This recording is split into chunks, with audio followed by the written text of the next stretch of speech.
So, hello everyone, welcome back to my channel once again. I hope you are doing well. So, let's solve today's problem. तो आज का problem है minimum common value lead को 2540 है ना। क्या कह रहा है कि हमें दो इंटीजर एरे दे रखी है nums1 and nums2 sorted in non decreasing order, मतलब असेंडिंग ऑर्डर, छोटे से बड़े की ओर हम जा रहे होंगे है ना। और रिटर्न करना है minimum integer common to both arrays है ना। तो कोई वो इंटीजर जो कि सबसे मिनिमम और कॉमन होनी चाहिए दोनों भी एरेज में है ना। If there is no common integer amongst nums1 and nums2 return -1। अगर ऐसा कोई भी एलिमेंट नहीं होता है तो -1 रिटर्न कर देंगे। हमें क्या करें, note that an integer is said to be common to nums1 and nums2 if both arrays have at least one occurrence of that integer. ठीक है, मतलब हम तभी उसे कॉमन कहेंगे, एटलीस्ट एक ऑकरेंस तो उसमें होने ही चाहिए है ना, मतलब एक बार तो आया ही होना चाहिए एलिमेंट। एग्जाम्पल देख लेते हैं, जैसे यहाँ पे nums1 है। nums1 के अंदर कौन कौन से एलिमेंट हैं, 1 2 3। तो इसे हम लिख लेते हैं इधर ही।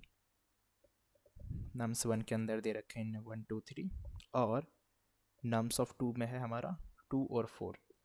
तो पहले तो हम ये चेक करेंगे कॉमन एलिमेंट्स कौन कौन से हैं। तो यहाँ पे तो एक ही दिख रहा है हमें, 2 है ना। तो इसका आउटपुट सीधा हो जाएगा हमारे पास 2, जो कि कॉमन एलिमेंट है ना। Let's see for another case. nums1 में क्या है, 1 2 3 5 है ना। और nums2 में क्या क्या है, 2 3 4 और 5 है ना। अब इसमें कॉमन कौन कौन से है ना।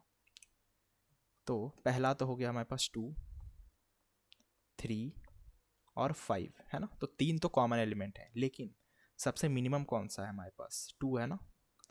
तो आउटपुट इक्वल्स टू 2।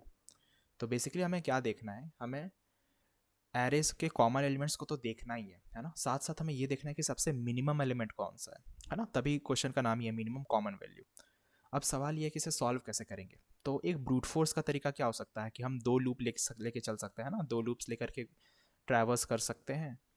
और हम ये चेक करते हुए चल सकते हैं कि पहले कौन सा कॉमन एलिमेंट है। उसके बाद कॉमन एलिमेंट में हमें ये भी चेक करना पड़ेगा उनमें मिनिमम कौन सा है ना। तो नेस्टेड लूप लेके कर सकते हैं, लेकिन टाइम कॉम्प्लेक्सिटी n स्क्वायर चली जाएगी। प्रॉब्लम ये। तो इसको एक ईजी वे में कैसे सॉल्व कर सकते हैं, तो दो तरीके हैं। या तो हम 2 पॉइंटर से कर सकते हैं, जो कि हमने पिछले हफ्ते बहुत सारे किए हैं। और या फिर हम हैश सेट लेके कर सकते हैं ना, सेट के थ्रू कर सकते हैं। तो आज हम जो अप्रोच देखेंगे वो सेट वाला अप्रोच होगा है ना। हम सेट वाले अप्रोच से सॉल्व कर रहे होंगे। अब इसमें सेट को यूज़ कैसे करेंगे है ना।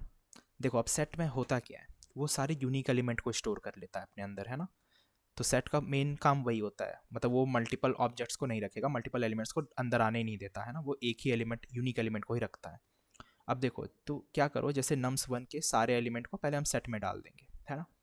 और तो और जैसा इनने हमें क्या रखा है कि एरे जो हमारी है ऑलरेडी सॉर्टेड है ना, असेंडिंग ऑर्डर में है, तो छोटे से बड़ा तो ऑलरेडी है वो। तो हमें सॉर्टिंग करने की कोई ज़रूरत है नहीं, वो उन्हें ऑलरेडी करके दे रखा है। तो हम क्या करेंगे ना, सेट के अंदर तो डाल दिए एक वाले एरे को, सपोज nums1 को हमने सेट में डाल दिया। और हम क्या करेंगे ना, nums2 में से सीधा मैच करेंगे उस एलिमेंट को है ना। अब एरे सॉर्टेड है तो जो भी पहला एलिमेंट होगा वही हमारा आंसर हो जाएगा है ना, क्योंकि आगे तो बड़े एलिमेंट ही मिलने वाले हैं। अगर nums2 का पहला ही एलिमेंट मैच हो गया हमारे nums1 के किसी भी एरे एरे के वैल्यू से, इसका मतलब वही हमारा वैल्यू हो गई है ना, वही हमारी सबसे मिनिमम वैल्यू हो गई, राइट। जैसे कि मान के चलो हमारे पास ऐसा कुछ है ना, 1 2 3 4 5, और इधर मान के चलो 1 2 3 है ना। तो ये हमारी nums1 एरे मान लो, ये हमारी nums2 है ना। तो जब हम इसे सेट के अंदर डालेंगे है ना, सपोज हमने nums1 को डाल दिया, तो सेट के अंदर क्या होगा, 1 2 3 4 5। ठीक है, तो ये हमारे सेट के अंदर चला जाएगा। अब जो हमारी nums2 वाली एरे होगी है ना, तो nums2 वाली एरे होगी 1 2 3। तो हम सीधा इसके एलिमेंट से मैच कराते हुए चलेंगे है ना। तो जैसे ही पहला एलिमेंट हमें मिल गया है ना, कि हाँ यार एक ये एलिमेंट ही मैच हो गया, तो हम सीधा 1 रिटर्न करा देंगे।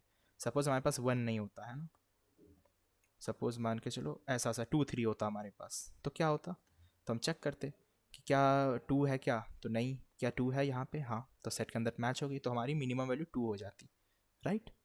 तो ऐसा सा कुछ हो रहा होता। तो सेट का यूज़ करके हम इसे ईजिली सॉल्व कर सकते हैं। तो चलो बढ़ते हैं कोड की ओर और देखते हैं। आई डोंट थिंक अप्रोच में कोई डाउट रहना चाहिए यहाँ पे है ना। सेट इंटीजर सेट के न्यू हैश सेट, तो for int element in nums of 1 है ना। nums1 वाले में हम क्या कर रहे थे, सेट में डाल दो सारे एलिमेंट को, सेट डॉट ऐड ई, है ना। उसके बाद हम क्या कर रहे थे, फॉर इंट आंसर ले लेते हैं ना, इन नम्स ऑफ 2, है ना। तो nums2 को हम nums2 के अंदर आइटरेट करेंगे और चेक करेंगे कि क्या जो हमारा सेट है वो कंटेन कर रहा है क्या, किसको, हमारे आंसर को, हाँ, है ना, मतलब वो पर्टिकुलर एलिमेंट को।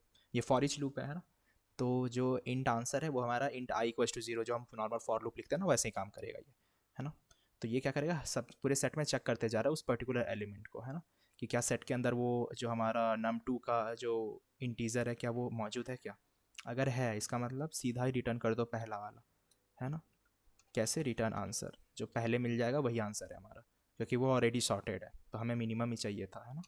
और अगर ऐसा कुछ नहीं मिलता है तो सीधा रिटर्न -1 कर दो। बस इतना सही कोड था, चला के देख लेते हैं।